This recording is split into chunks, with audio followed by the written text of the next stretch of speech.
Hi friends, Mindy here. I have a little project to share with you today. I'm going to be creating some ephemera using this printable set from Michelle at the Junk Journal Studio. This is the All Things Roses set. This coordinates with the freebie that I showed on my channel a few days ago. That had the the 5 free printable pages. Each of the creative team was given a link to offer our subscribers that have, about 5 to 6 pages. And you can find all of those using the hashtag all things roses. And you can also follow Michelle at the Junk Journal Studio. Be sure to follow all of the other creative team members as well to see what they're doing with these beautiful kits. So again, this is available on Michelle's Etsy shop. I will have that linked down below as well. And you can get the freebies until February 29th. After that, they will be available in the Etsy shop.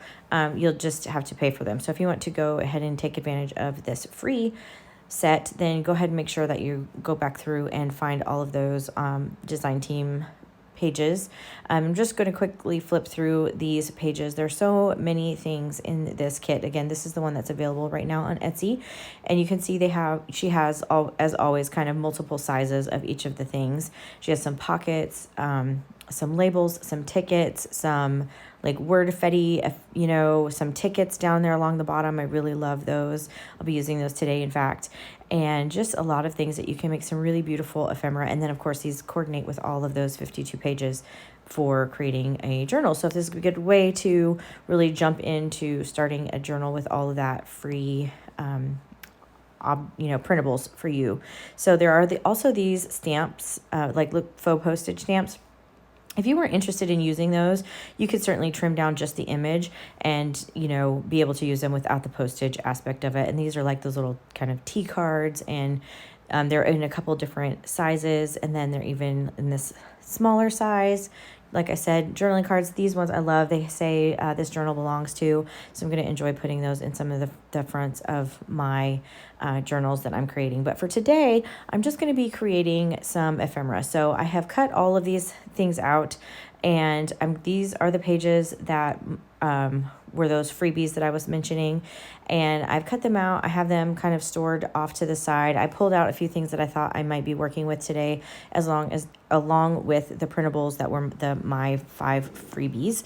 And so I'm just going to kind of scooch these out. Whenever I'm creating ephemera, especially because it's just kind of an intuitive process for me, I just am kind of grabbing whatever looks like I want to work with it. I have a bunch of things kind of just sitting out on my desk, so I hope that's not too distracting. But the first thing that I want to do is work on one of these pockets. These already come with the printable, and you'll see if you look at them, it's kind of hard to see on camera, but there's a very, very faint line that will show you where to fold this. Now, the cardstock that I'm using is actually a pretty heavyweight cardstock.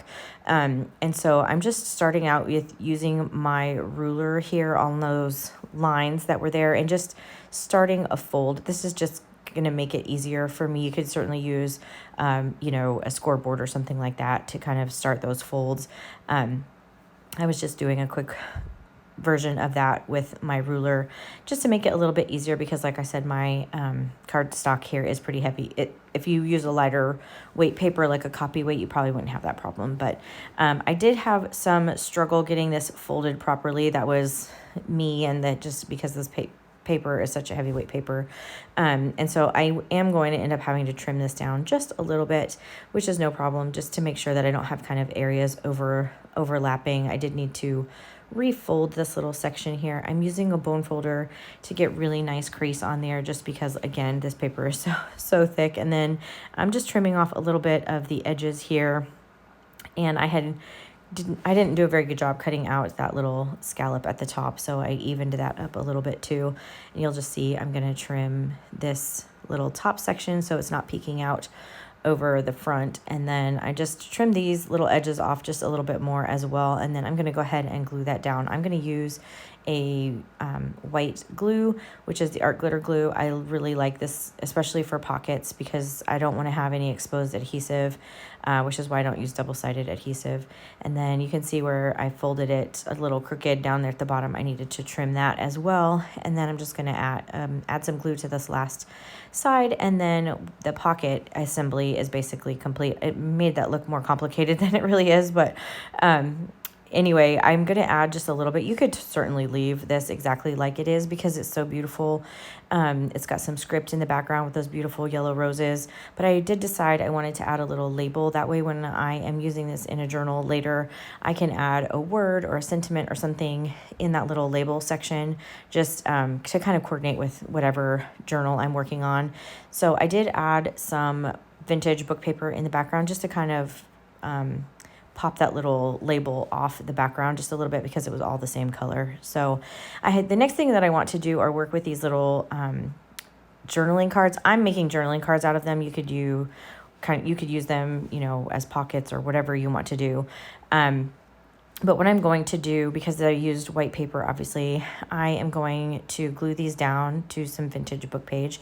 These are like the end paper, the flyleaf papers from books, and they just make really good backers for things like this. And so I did that for the 2 journaling cards, and then this one really large piece that I'm actually going to create a tag out of. So I am going to round the corners here with my We Are Memory Keepers corner rounder, and I guess they're We Are Makers now. Anyway, just to give it some interest. And this one card here, I don't really feel like I need to do anything else to it. So I put a backer on it and called it good. This one, I am going to add a little label.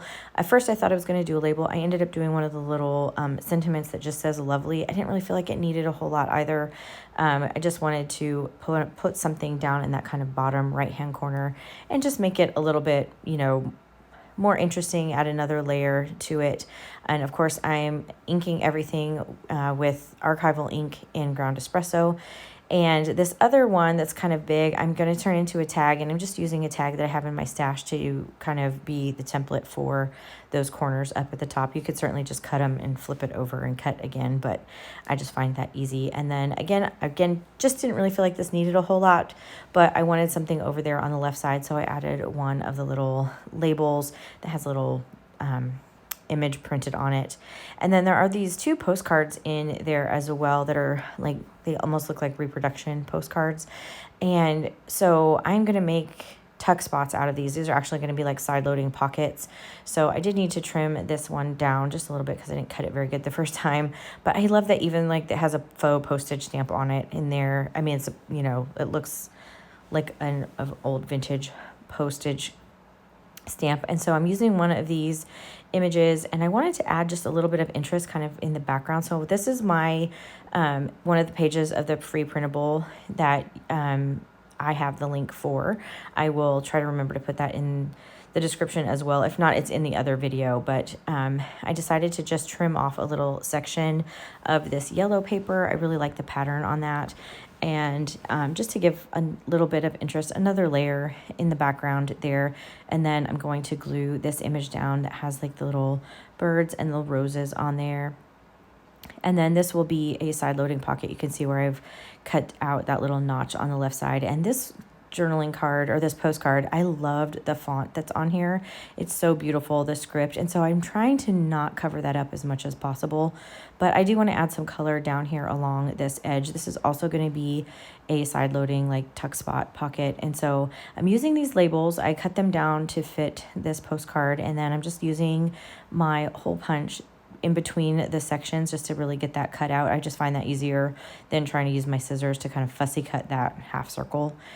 Using a hole punch just works really well. So I'm going to put this on the bottom, and I'm going to try to save as much of that script as I possibly can. So again, coming in with this ginormous circle punch to make my little thumb notch here in the side to indicate that it's a pocket. I also don't want to forget which side I had intended to be the pocket and everything. So I'm going to go around and ink both of those pieces. And then this is where I lost some footage. So I'm just going to show you what I ended up with. So this is the original little journaling cards. I didn't do a whole lot to those except for add the backing. And this is the pocket that I created. And of course that tag that I just added a little bit of label and that backer. And then this is how that postcard turned out. I did actually add a vintage stamp on that one. And then I created a couple of corner pockets here, just again with the tickets. And this one has a pocket that will load from the top. That's out of the background paper out of my set. And then I created that little belly band with some lace as well. So this is what those all look like when they are finished. So if you liked this video, I would appreciate it if you gave it a thumbs up. Subscribe to my channel if you haven't already. And until next time, bye.